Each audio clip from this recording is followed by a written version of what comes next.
नमस्कार दोस्तों, मेरा नाम है सुखदेव और आप मेरा चैनल देख रहे हैं जॉब तक। दोस्तों, आज हम बात करेंगे एमडीएल के स्किल टेस्ट या प्रैक्टिकल टेस्ट के बारे में। साथ ही डॉक्यूमेंट वेरिफिकेशन में कौन कौन सा डॉक्यूमेंट्स चेक होता है उसके बारे में भी बात करेंगे। देन इस बार कितना कट ऑफ गया उसके बारे में भी डिस्कस करेंगे। तो वीडियो को बिना स्किप किए इन तक जरूर देखें। वीडियो को एक लाइक करके अपने दोस्तों में भी शेयर करें। चैनल को सब्सक्राइब करके बेल आइकन को भी प्रेस कर लें। तो चलिए वीडियो को स्टार्ट करते हैं। तो जैसे दोस्तों आपको पता होगा, कल ही एमडीएल के सारे पोस्ट के लिए जो उन्होंने रिजल्ट जारी कर दिया है। तो आप आई होप आप सभी लोग ने रिजल्ट चेक कर लिया होगा। और जिनका भी रिजल्ट में नाम आया है शॉर्टलिस्ट में, सभी को कॉन्ग्रेचुलेसन्स स्किल टेस्ट के लिए। और सबसे पहले अपन बात करते हैं कि इस बार कट ऑफ क्या गया है। ठीक है, क्योंकि पिछले बार जो है आपका 50 नंबर का एग्ज़ाम हुआ था, रिटर्न एग्ज़ाम। और इस बार जो है थोड़ा सा पैटर्न चेंज है। इस बार जो एग्ज़ाम आपका 60 नंबर का हुआ था, तो जिसके कारण थोड़ा बहुत कट ऑफ आगे पीछे हुआ है। क्योंकि पिछली बार जो हुआ था कट ऑफ थोड़ा कम गया था बस। बट इस बार जो एग्ज़ाम आपका रिटर्न एग्ज़ाम आपका 60 नंबर का हुआ है। पिछले बार जो है 20-25 नंबर के कैंडिडेट नंबर लाने वाले कैंडिडेट को भी शॉर्टलिस्ट किया गया था रिटर्न टेस्ट जो है स्किल टेस्ट के लिए। बट इस बार ऐसा नहीं है। इस बार जो है आई थिंक मैंने एक पोल भी डाला था, उसमें काफ़ी लोगों ने बताया भी था कि 30 के आसपास जिसका था उसको शॉर्टलिस्ट किया गया है इस बार स्किल टेस्ट के लिए। ठीक है, तो इस तरह से कट ऑफ आगे पीछे होता रहता है, क्योंकि एग्ज़ाम का पैटर्न जब चेंज होता है तो कट ऑफ में भी काफ़ी जो है उतार चढ़ाव होते रहता है। ठीक है, क्योंकि इस बार 60 नंबर का एग्ज़ाम हुआ तो इसलिए कट ऑफ थोड़ा हाई भी गया है। क्योंकि अगले बार जो है 15-16 नंबर लाने वाले कैंडिडेट को भी स्किल टेस्ट के लिए जो है शॉर्टलिस्ट किया गया था। बट इस बार ऐसा नहीं है।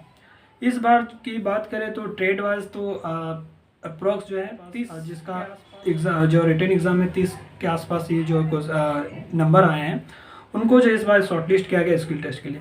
स्किल टेस्ट के बारे में अपन बात करने से पहले सबसे पहले डॉक्यूमेंट्स के बारे में बात करेंगे, क्योंकि सबसे पहले आपका डॉक्यूमेंट वेरिफिकेशन होगा। डॉक्यूमेंट वेरिफिकेशन में सारी चीज़ें ऑथेंटिक पाए जाने के बाद ही आपको स्किल टेस्ट के लिए बुला जाएगा नेक्स्ट दिन। तो डॉक्यूमेंट वेरिफिकेशन में देखिए, आपने जब फॉर्म फिलअप करते समय जो डॉक्यूमेंट्स आपने अपलोड किया था, जो भी डिटेल्स दिया था, उससे रिलेटेड आपका सारे डॉक्यूमेंट्स आपको रेडी करके रखना है। फिर भी मैं एक प्रीवियस के लिए बता देता हूँ। सबसे पहले अपना जो भी एजुकेशन क्वालिफिकेशन है, आपने 10th ITI जो भी है हायर क्वालिफिकेशन, तो आप अगर अटैच किए तो दिखा सकते हो, अगर नहीं तो 10th प्लस ITI और अप्रेंटिसशिप इनफ है। 10th की सर्टिफिकेट, मार्कशीट, ओरिजिनल और जेरॉक्स कॉपी आपको लेके जाना है। उसके बाद आपने 12th की डिटेल डालें तो 12th की डिटेल डाल सकते हो। प्लस आपको अप्रेंटिसशिप, आप अगर CPR वगैरह से अप्रेंटिसशिप किए हैं, आप अगर यस किए हैं तो CPR से रिलेटेड आपके पास डॉक्यूमेंट्स वगैरह होने चाहिए। और आपने अगर नॉन CPR वगैरह से अप्लाई किए हैं, जो आपके पास CPR वगैरह का एक्सपीरियंस नहीं है, तो आपको अप्रेंटिसशिप का डिटेल्स, आपका अप्रेंटिसशिप का मार्कशीट, अप्रेंटिसशिप के सर्टिफिकेट, ये सारे लेके आपको जाने हैं। थर्ड नंबर में आपका आ गया ITI की मार्कशीट, ITI के जो है सर्टिफिकेट, ये सारे ओरिजिनल और जेरॉक्स आपको लेके जाने हैं।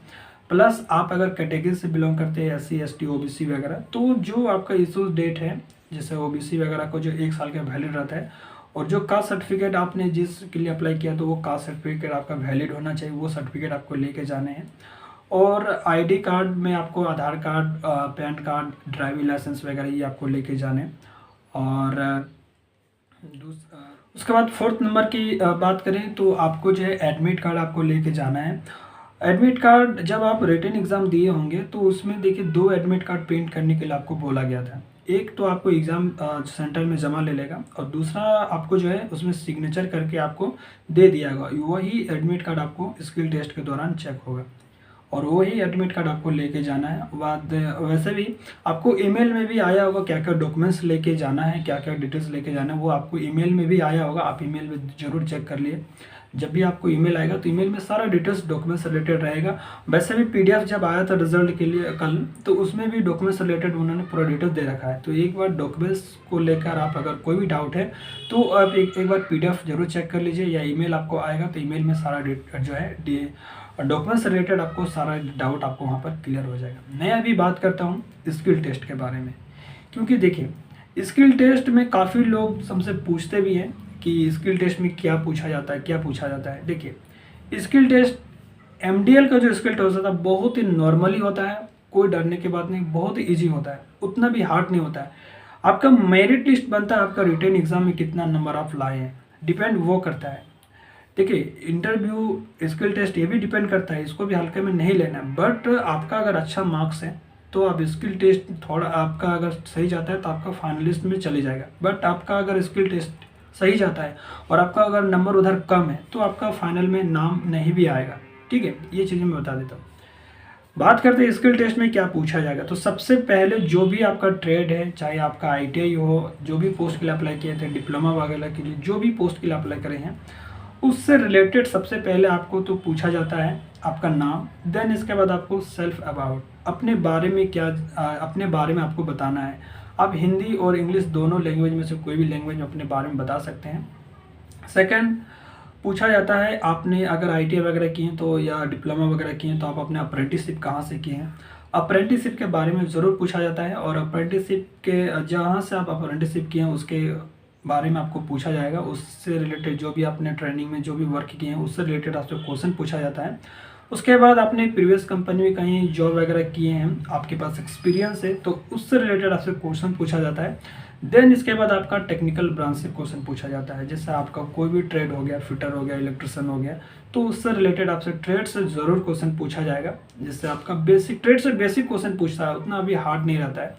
उसके बाद जो है वहाँ पर कुछ टूल्स रखे होते हैं, कुछ इंस्ट्रूमेंट रखे होते हैं, कुछ इक्विपमेंट रखे जो है इक्विपमेंट वगैरह जो कुछ जो कंपोनेंट वगैरह रखे रहते हैं, उनसे रिलेटेड आपसे क्वेश्चन पूछ सकता है। जैसे आप मान लीजिए आप इलेक्ट्रिशियन हैं तो वहाँ पर मोटर ट्रांसफार्मर के बारे में आपसे पूछ सकता है। वहाँ पर जो स्क्रू ड्राइवर, पिलास वगैरह, नोज प्लायर वगैरह कोई भी टूल्स रहता है, मल्टीमीटर, LCR मीटर, उससे रिलेटेड आपसे क्वेश्चन पूछा जा सकता है।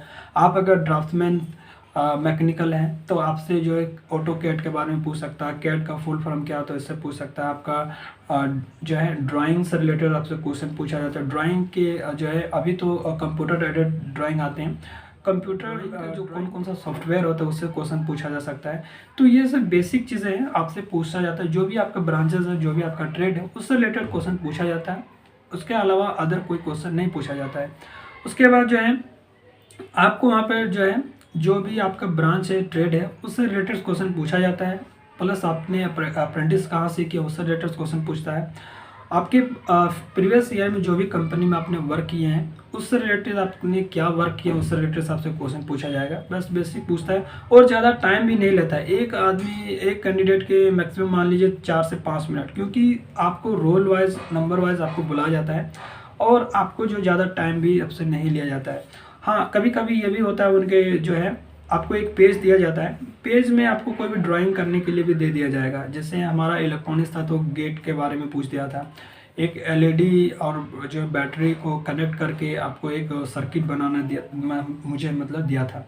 तो इस तरह से आपसे ड्राइंग से रिलेटेड भी क्वेश्चन पूछ सकता है। उसके माइंड पे डिपेंड करता है आपसे क्या पूछता है। आपने अगर 2-3 क्वेश्चन अगर सही जवाब दिए तो आपसे ज़्यादा क्वेश्चन भी नहीं पूछते हैं। इस तरह से रिलेटेड इस तरह से जो है आपसे स्किल टेस्ट वगैरह होता है। जैसे कोई भी, जैसे मैंने अभी SL का स्किल टेस्ट दिया और भी बहुत सारे 2-3 जगह पे स्किल टेस्ट दिया। उसमें क्या होता है, बेसिक एक क्वेश्चन रहता है, उसमें आपसे क्वेश्चन क्वेश्चन रहता है, उसको आपको लिखना पड़ता है और एक प्रैक्टिकल करने के लिए देता है। लेकिन इसमें ऐसा नहीं है, आपसे एज ए इंटरव्यू टाइप का क्वेश्चन रहता है, आपको कुछ पूछा जाता है, आपसे कुछ वर्किंग नहीं कराया जाता है। ये चीज़ें हैं, तो कोई दिक्कत नहीं है, आप जाइए आराम से स्किल टेस्ट दीजिए, कोई इशू नहीं है। और सभी को मैं फिर से थैंक यू और बेस्ट ऑफ लक बोलूँगा स्किल टेस्ट के लिए। और अगर कोई शॉर्ट लिस्ट हो जाता है तो कमेंट करके एक बार वीडियो में ज़रूर बताइएगा। मिलता है अगले वीडियो में, तब तक के लिए टेक केयर, जय हिंद, वंदे मातरम। और एक चीज़, हाँ, मेरा एक दोस्त है MDL में अभी वर्क कर रहा है, तो मैं उससे भी बात करूँगा, उसकी सैलरी के बारे में बात करेंगे, उसमें क्या जॉब प्रोफाइल रहती है और उनका सिलेक्शन जो है किस तरह से क्वेश्चन पूछ। हालांकि वो इलेक्ट्रॉनिक्स ट्रेड से है तो फिर भी अपना जो एक्सपीरियंस कुछ शेयर करेगा, तो उससे जैसे कनेक्ट होगा मैं उसके वीडियो कॉल से बात करूंगा और उसका लाइव वीडियो कॉल मैं आपको दिखाऊंगा। अगर वो कनेक्ट हो पाता है तो मैं कोशिश करूंगा आप लोगों के लिए काफ़ी हेल्प करूंगा। ठीक है, तो जैसे ही उसका वीडियो अभी वर्क कर रहे हैं तो, और उसका स्किल टेस्ट भी है, तो जैसे वो फ्री होगा तो मैं उससे कनेक्ट करूंगा, बात करूंगा और जो भी उसके पास एक्सपीरियंस है मैं आप लोगों को जरूर शेयर करूंगा। तो वीडियो को इन तक आपको, उस वीडियो जब अपलोड होगा वो भी आपको जरूर देखना है। ठीक है, मिलता है अगले वीडियो में, तब तक टेक केयर, जय हिंद।